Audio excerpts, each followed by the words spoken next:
ಬಾಡಿಯ ಒಂದು ಪಾರ್ಟ್ ಸಿಕ್ಕಿದೆ ಅಂತ ಹೇಳಿ. ನಿರ್ದಿಷ್ಟವಾಗಿ ಅದು ಯಾವ ಭಾಗದ್ದು ಅಂತ ಹೇಳಿ ನಿಖರವಾಗಿ ನಮಗೆ ಈ ಕ್ಷಣಕ್ಕೆ ಹೇಳೋಕೆ ಸಾಧ್ಯ ಇಲ್ಲ. ಆದರೆ ಕೈಯ ಅಂಶಗಳು ಅನ್ನೋದು ಗೊತ್ತಾಗುತ್ತೆ. ಈ ದೃಶ್ಯಗಳಲ್ಲಿ ಗಮನಿಸ್ತಾ ಹೋದರೆ ಇದೇ ಪ್ರೊಸೀಜರ್ ನಿನ್ನೆ ಆಗುತ್ತೆ ಅಂತ ಹೇಳಿ ನಾವು ಭಾವಿಸಿದ್ವಿ. ನೇರವಾಗಿ ಮಾಧ್ಯಮಗಳಿಗೆ ಈ ದೃಶ್ಯ ಲಭ್ಯವಾಗ್ತಾ ಇರುವಂತಹ ಹಿನ್ನೆಲೆಯಲ್ಲಿ ಅಲ್ಲಿ ಡೇರೆಗಳನ್ನು ಹಾಕ್ತಾ ಇದ್ದಾರೆ, ಅಲ್ಲಿ ಟೆಂಟನ್ನು ಅಳವಡಿಸಿದ್ದಾರೆ. ಯಾಕಂದ್ರೆ ಇಲ್ಲಿ ತನಿಖೆಯ ಉದ್ದೇಶದಿಂದ ಅವರಿಗೆ ಲೂಪೋಲ್ಸ್ಗಳು ಆಗ್ಬೋದು, ಮಾಧ್ಯಮಗಳನ್ನ ಕಣ್ಣು ತಪ್ಪಿಸಿ ಅಂದ್ರೆ ಮಾಧ್ಯಮಗಳ ಕ್ಯಾಮರಾಗಳಿಗೆ ನೇರ ದೃಶ್ಯಗಳು ಕಾಣಬಾರ್ದು ಎನ್ನುವ ದೃಷ್ಟಿಯಿಂದ ಅಲ್ಲಿ ಟೆಂಟನ್ನು ಹಾಕ್ತಾ ಇದ್ದಾರೆ. ಈ ದೃಶ್ಯಗಳಲ್ಲಿ ಗಮನಿಸ್ತಾ ಹೋದ್ರೆ ಅಲ್ಲಿ ಹಸಿರು ಬಣ್ಣದ ಟೆಂಟನ್ನು ಅಳವಡಿಸ್ತಾ ಇದ್ದಾರೆ. ಯಾಕಂದ್ರೆ ಇಲ್ಲಿ ತನಕ ಎಲ್ಲವೂ ಕೂಡ ನೇರ ದೃಶ್ಯಾವಳಿಗಳಲ್ಲಿ ರಾಜ್ಯದ ಜನ ನೋಡ್ತಾ ಇದ್ರು. ಆದ್ರೆ ಇದು ತನಿಖೆ ಆಂಗಲ್ ಅಲ್ಲಿ ಬಹಳಷ್ಟು ವಿಮರ್ಶೆಗಳು ಸಾಕಷ್ಟು ಅಭಿಪ್ರಾಯಗಳನ್ನು ವ್ಯಕ್ತಪಡಿಸಬಹುದು. ಅದೇ ಕಾರಣಕ್ಕಾಗಿ ನೇರ ದೃಶ್ಯಗಳು ಮಾಧ್ಯಮಗಳಿಗೆ ಕಾಣಿಸಬಾರ್ದು, ಮಾಧ್ಯಮಗಳ ಕಣ್ಣಿಗೆ ಕಾಣಿಸಬಾರ್ದು ಎಂಬ ರೀತಿಯಲ್ಲಿ ಇಲ್ಲಿ ಟೆಂಟ್ಗಳನ್ನು ಹಾಕ್ತಾ ಇದ್ದಾರೆ. ಇಲ್ಲಿ ಉತ್ಖನನ ಪ್ರಕ್ರಿಯೆ ಆಗೋದೇ ಸಹಜವಾಗಿ ಈ ತರ. ಯಾಕಂದ್ರೆ ಇದು ಬೇರೆ ತನಿಖೆ ಹಾದಿ ತಪ್ಪಿಸುವಂತ ಕೆಲಸ ಖಂಡಿತವಾಗಿಯೂ ಅಲ್ಲ. ತನಿಖೆ ನಡೆಯೋದೇ ಈ ತರ.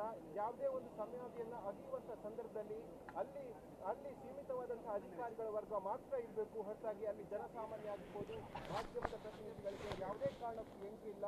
ಅಧಿಕಾರಿಗಳು ಯಾರು ಬರ್ತಾರೆ ಅದೆಲ್ಲವೂ ಕೂಡ ಸರ್ಕಾರಕ್ಕೆ ಕೋರ್ಟಿಗೆ ಹೋಗ್ಬೇಕಾಗತ್ತೆ. ಕೋರ್ಟಿನ ನಿಯಮದ ಪ್ರಕಾರವಾಗಿ ಅಲ್ಲೆಲ್ಲ ಪ್ರಕ್ರಿಯೆಗಳು ಕೂಡ ಆಗ್ಬೇಕಾಗತ್ತೆ. ಆದ್ರೆ ಈ ದೃಶ್ಯಗಳು ಮಧ್ಯಾಹ್ನ ತನಕದ ಈ ದೃಶ್ಯಗಳು ಕ್ಯಾಮರಾ ಕಣ್ಣಿಗೆ ನೇರವಾಗಿ ಸೆರೆಸಿಕ್ಕ ಹಿನ್ನೆಲೆಯಲ್ಲಿ ಈಗ ಅಲ್ಲಿ ಟೆಂಟ್ಗಳನ್ನು ಅಳವಡಿಸ್ತಾ ಇದ್ದಾರೆ. ಮುಂದೆ ಒಳಭಾಗದಲ್ಲಿ ಏನೆಲ್ಲ ಪ್ರಕ್ರಿಯೆಗಳು ಆಗುತ್ತೆ ಅದು ಇಲ್ಲಿ ತನಕ ತೋರಿಸಿದಂತೆ ತೋರಿಸೋಕೆ ಅಸಾಧ್ಯವಾಗಬಹುದು. ಆದ್ರೆ ಯಾವೆಲ್ಲ ಅಧಿಕಾರಿಗಳು ಬರ್ತಾರೆ, ಏನೆಲ್ಲ ಒಳಭಾಗದಲ್ಲಿ ಚಟುವಟಿಕೆ ಆಗುತ್ತೆ ಅದು ಖಂಡಿತವಾಗಿಯೂ ಮಾಹಿತಿ ಮಾಧ್ಯಮಗಳಿಗೆ ಸಿಕ್ಕೇ ಸಿಗುತ್ತೆ.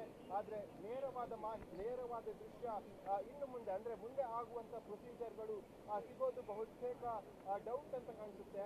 SIT ಅಧಿಕಾರಿಗಳು ಉತ್ಖನನ ಪ್ರಕ್ರಿಯೆಯಲ್ಲಿ ಯಾವ ರೀತಿಯಾಗಿ ಕ್ರಮವನ್ನ ಮಾಡ್ತಾರೋ ಅದೇ ಕ್ರಮವನ್ನ ಈಗ ಅನುಸರಿಸ್ತಾ ಇರುವಂತದ್ದು. ಅಲ್ಲಿ ಟೆಂಟ್ಗಳನ್ನ ಡೇರೆಗಳನ್ನ ಹಾಕ್ತಾ ಇರುವಂತದ್ದು ಒಂದು ರೀತಿಯಾಗಿ ಮಾಧ್ಯಮಗಳ ಕಣ್ಣಿಗೆ ಯಾವುದೇ ರೀತಿಯಾಗಿ ಸ್ಪಷ್ಟವಾಗಿ ಗೋಚರ ಆಗಬಾರ್ದು ಎನ್ನುವ ದೃಷ್ಟಿಯಲ್ಲಿ ಈಗ ಅಲ್ಲಿ ಪರದೆಗಳನ್ನು ಹಾಕ್ತಾ ಇರುವಂತದ್ದು ನಾವು ನೇರವಾಗಿ ಗಮನಿಸ್ತಾ ಇರಬಹುದು. ಶರ್ಮಿಷ್ಠ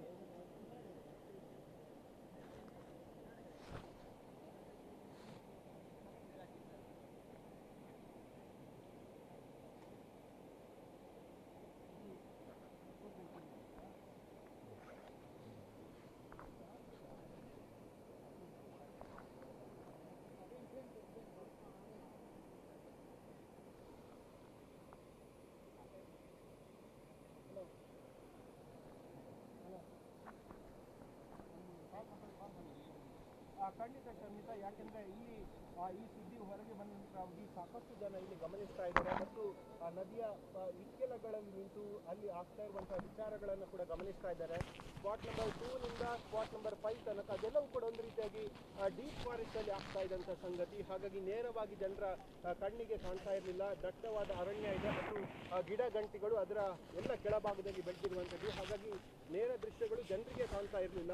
ಆದ್ರೆ ಸ್ಪಾಟ್ ನಂಬರ್ 6 ನ ದೃಶ್ಯ ಅದು ಸೇತುವೆಯ ಕೆಳಭಾಗ ಅಂದ್ರೆ ಸೇತುವೆಯಿಂದ ಸುಮಾರಷ್ಟು ದೂರ ಇರುವಂತದ್ದು. ಅದು ನೇರವಾಗಿ ಕಣ್ಣಿಗೆ ಗೋಚರ ಆಗುತ್ತೆ. ಅಲ್ಲಿ ಅಧಿಕಾರಿಗಳು ಹೋಗೋದು ಬರೋದು ಮತ್ತು ಅಲ್ಲಿ FSL ಅಧಿಕಾರಿಗಳು ಏನಾದ್ರು ಬಾಕ್ಸ್ ಅನ್ನ ಕೊಂಡೋದ್ರೆ, ಪ್ಲಾಸ್ಟಿಕ್ ವಸ್ತುಗಳನ್ನ ಕೊಂಡೋದ್ರೆ ಹಾರೆ ಪಿಕಾಸ್ ಮೂಲಕವಾಗಿ ಅದನ್ನ ಅಗಿಯುವಂತ ಪ್ರಕ್ರಿಯೆ ಆದ್ರೆ ಅದು ನೇರವಾಗಿ ಕಾಣ್ತಾ ಇತ್ತು. ಆದ್ರೆ ಇಲ್ಲಿ ಜನ ಕೂಡ ಅದನ್ನ ಬಹಳಷ್ಟು ಸೂಕ್ಷ್ಮವಾಗಿ ಗಮನಿಸ್ತಾ ಇದ್ರು. ನದಿಯ ಈ ಭಾಗದಲ್ಲಿ ಅಂದ್ರೆ ಎಲ್ಲವೂ ಆಗ್ತಾ ಇರುವಂತದ್ದು ನಮ್ಮ ಡೆಡ್ ಅಪೋಸಿಟ್ ಆಗ್ತಾ ಇದೆ. ನಾವು ನಿಂತಹ ಜಾಗದಲ್ಲಿ ಸಾಕಷ್ಟು ಜನ ಸಾರ್ವಜನಿಕರು ಇಲ್ಲಿ ಬಂದು ದೃಶ್ಯಗಳನ್ನ ಕೂಡ ನೋಡ್ತಾ ಇದ್ರು.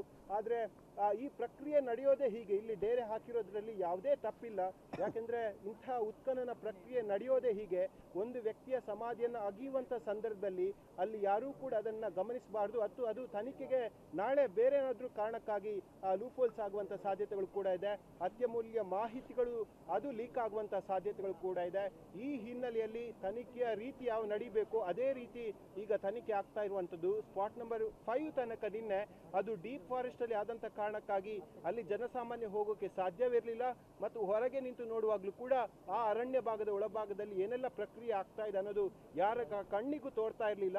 ಮತ್ತು ಈ ಅರಣ್ಯ ಭಾಗದ ಒಳಭಾಗಕ್ಕೆ ಯಾರೂ ಕೂಡ ಹೋಗೋಕೆ ಪ್ರವೇಶ ಕೂಡ ಇರಲಿಲ್ಲ. ಯಾಕೆಂದ್ರೆ ಮೊನ್ನೆ ಆತ ಸ್ಥಳ ಮಹಜರು ಮಾಡಿದಂತ ನಂತರವಾಗಿ ಸಾಕಷ್ಟು ಜನ ಇಲ್ಲಿ ಬಂದು ನೋಡ್ತಾ ಇದ್ರು, ಅರಣ್ಯದ ಒಳಗೆ ಹೋಗೋಕೆ ಪ್ರಯತ್ನವನ್ನ ಮಾಡ್ತಾ ಇದ್ರು. ಆದ್ರೆ ಇಲ್ಲಿ ದಿನದ 24 ಗಂಟೆಯೂ ಕೂಡ ಪಹರೆಯನ್ನ ಕಾಯ್ತಾ ಇದ್ರು. ಬೆಳಗ್ಗಿನ ವೇಳೆ ಪೊಲೀಸರು ಪಹರೆಯನ್ನ ಕಾಯ್ದ್ರೆ, ರಾತ್ರಿ ವೇಳೆ ಶಸ್ತ್ರ ಸಹಿತ ಸಿಬ್ಬಂದಿ ಅಂದ್ರೆ ANF ಸಿಬ್ಬಂದಿ ಇಲ್ಲಿ ಪಹರೆಯನ್ನ ಕಾಯ್ತಾ ಇದ್ರು. ಹಾಗಾಗಿ ಕಾಡಿನ ಒಳಭಾಗಕ್ಕೆ ಯಾರಿಗೂ ಕೂಡ ಪರ್ಮಿಷನ್ ಇರಲಿಲ್ಲ. ಹಾಗಾಗಿ ಜನ ಬಂದು ಹೋಗಿ ನೋಡ್ತಾ ಇದ್ರು. ಆದ್ರೆ ಈ ದೃಶ್ಯ ಅಂದ್ರೆ ಸ್ಪಾಟ್ ನಂಬರ್ 6ನ ದೃಶ್ಯ ಅದು ನೇರವಾಗಿ ದೃಶ್ಯ ಮಾಧ್ಯಮಗಳಲ್ಲಿ ಕಾಣ್ತಾ ಇರುವಂತದ್ದು. ಕ್ಯಾಮರಾ ಕಣ್ಣಲ್ಲಿ ಇಲ್ಲಿ ತನಕ ಕಾಣ್ತಾ ಇತ್ತು. ಜನ ಕೂಡ ರಾಜ್ಯದ ವಿವಿಧ ಭಾಗಗಳಿಂದ ಅತಿ ಹೆಚ್ಚಿನ ಸಂಖ್ಯೆಯಲ್ಲಿ ಜನ ನೋಡ್ತಾ ಇದ್ರು. ರಾಷ್ಟ್ರ ಮಟ್ಟದಲ್ಲಿ ಅತ್ಯಂತ ಸೂಕ್ಷ್ಮವಾಗಿ ಜನ ಗಮನಿಸ್ತಿರುವಂತಹ ಈ ಪ್ರಕರಣ ಇದಾಗಿರೋ ಕಾರಣಕ್ಕಾಗಿ ಸಾಕಷ್ಟು ಜನ ಇಲ್ಲಿ ಗಮನಿಸ್ತಾ ಇದ್ರು. ಆದ್ರೆ ಇದೀಗ ಅಲ್ಲಿ ಡೇರೆ ಹಾಕಲಾಗಿದೆ. ಒಳಭಾಗದಲ್ಲಿ ಇನ್ನು ಆಗುವಂತ ಪ್ರಕ್ರಿಯೆಗಳು ಅದು ಸ್ಪಷ್ಟವಾಗಿ ದೃಶ್ಯ ಮೂಲಕವಾಗಿ ನಮಗೆ ಕಾಣೋಕೆ ಸಾಧ್ಯ ಇಲ್ಲ. ಆದ್ರೆ ಮಾಹಿತಿಗಳು ಮಾತ್ರ ಮುಂದೆ ಬರ್ಲಿಕ್ಕಿದೆ. ಶರ್ಮಿ,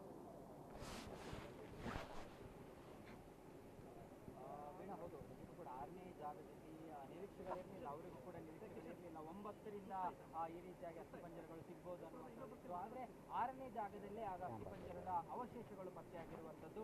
SIT ಮೂಲಗಳು ಏಷ್ಯಾನೆಟ್ ಸುವರ್ಣ ನ್ಯೂಸ್ಗೆ ಅದನ್ನು ಸ್ಪಷ್ಟಪಡಿಸಿದೆ ಕೂಡ. ಯಾಕಂದರೆ ಅಲ್ಲಿ ಸಿಕ್ಕಿರುವಂಥದ್ದು ಒಂದು ಗಂಡಸಿನ ಪುರುಷನ ಅಸ್ಥಿಪಂಜರಗಳು ಅನ್ನುವಂಥದ್ದು, ಅಲ್ಲಿಗೆ ಅದು ಮಾನವನದ್ದು ಅನ್ನುವಂಥದ್ದು ಕ್ಲಾರಿಟಿ ಸಿಕ್ಕಿದೆ. ಅದರ ಜೊತೆಗೆ ಪುರುಷನದ್ದು